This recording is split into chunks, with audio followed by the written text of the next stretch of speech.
कबीर सूता क्या करे, जागी न जपे मुरारी।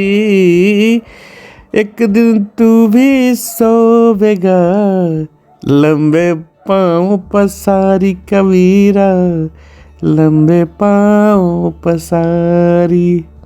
मित्रों, संत कबीरदास जी के चरणों में प्रणाम करते हुए मैं इस दोहा का जो व्याख्या मुझे समझ में आ रहा है वैसा करने की कोशिश कर रहा हूँ। तो चलिए शुरुआत करते हैं। मित्रों, यह दोहा कबीरदास जी का है और इसमें उन्होंने मानवीय जीवन की अमूल्य सीख दी है। इस दोहे में संत कबीरदास जी कह रहे हैं कि हमें अपने जीवन को सही दिशा में निर्देशित करने की आवश्यकता है। वो कहते हैं कि कबीर सूता क्या करे, जागी न जपे मुरारी। यहाँ सूता का अर्थ है जो सोता है या जो अनजागृत है, जो सो रहा है, और जागी का अर्थ है जो जागरूक है या आध्यात्मिक ज्ञान में स्थित है।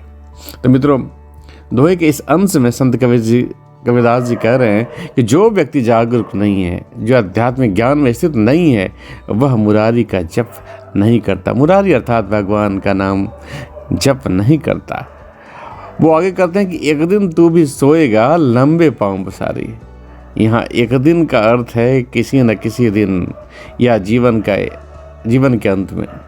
कबीरदास जी कह रहे हैं कि किसी न किसी दिन हम सबको मरना है और उस समय हमें अपने कर्मों का फल भुगतना होगा। लंबे पाँव पसारी का अर्थ है हम अपने पापों का पश्चाताप करते हुए भगवान के शरण में जाना होगा। तो मित्रों, इससे पहले कि हम पश्चाताप करके जाएं, क्यों ना ऐसा हो कि हम खुशीपूर्वक और शांति से इस जीवन के अंतिम क्षण में अपना जो समय है उसको बिता सकें। इसके लिए संत कबीरदास जी कह रहे हैं कि आप भगवान का नाम जपिए, तो आप देखिए आपका जीवन सार्थक हो जाएगा।